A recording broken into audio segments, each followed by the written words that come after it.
at that point, if it's outside of work, then they're gonna feel weird if they don't give you stuff, then they don't wanna hang out with you anymore. You're not giving them anything back, instead of them just helping you, now you're in favor as well. Okay. They're making money. So in the assisted living world, the communities and the homes that are out there, there's 1,800 homes in Arizona, and there's like 400. About 1540. 1540, okay.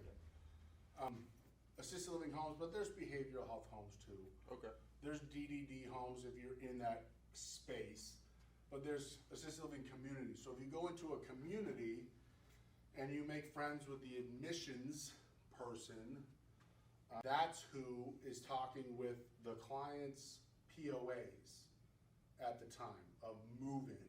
Okay. A lot of agents do bingo with the activities director and little events, birthday events and stuff for the residents, but you're meeting with people that don't make those decisions anymore and have somebody that does make those decisions, and they can talk to you all they want, but they're not gonna make it change.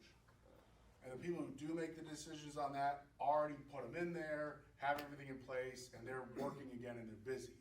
So they're not gonna take time out of their day to talk to you Right. about changing their plan, because maybe you might have a better idea because it's already in place. Everything's in place and it's working.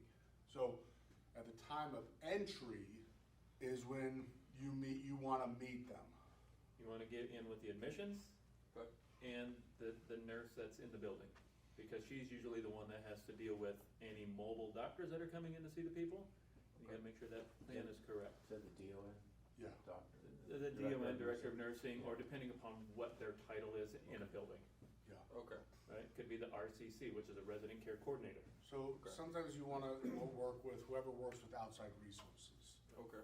So an outside resource would be a provider, a doctor, a home health, a hospice, somebody coming into the building, a pharmacy, and that could be the nurse. It could be the activities director. It could be, the admissions person. It could be the executive director. It depends on the building And the structure.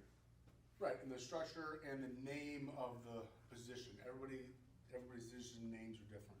So you want to meet with a marketer or the admissions person, make friends with them. And the marketer's easy because they're marketing. So the way marketers market is they have 10 to 20 places that they visit weekly, that refer weekly and need someone to help them out.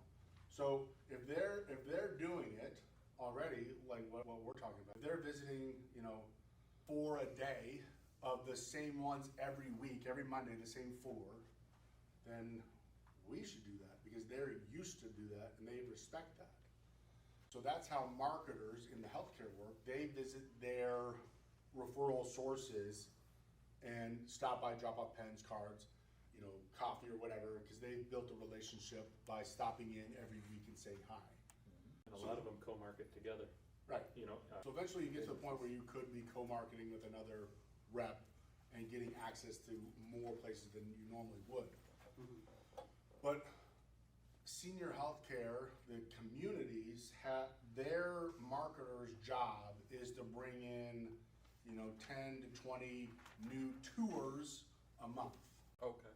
So they have turnover too, right? Because people die or people leave. So they need to bring people in. So as a marketer, their job is to bring new people in. Okay. So if you make friends with a marketer, every week you stop by and say hi to the admissions person, the marketer, the admissions person, the marketer.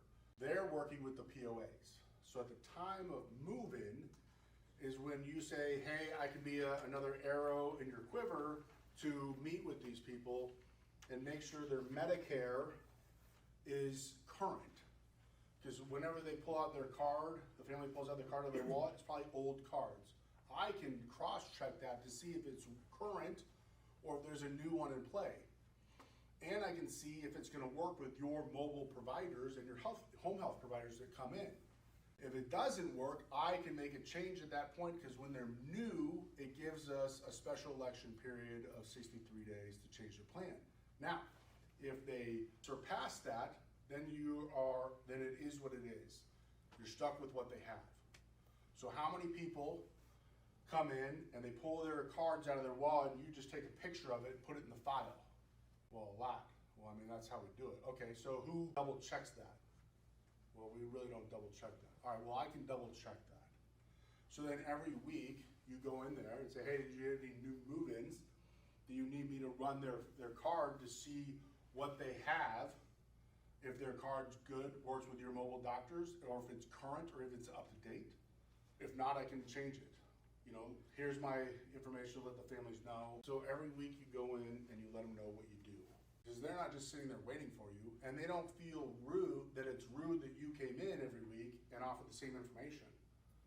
Eventually they're gonna understand what you do, and they're gonna realize that I move people in, and like 4 months later, the provider comes back and says, we don't take this plan,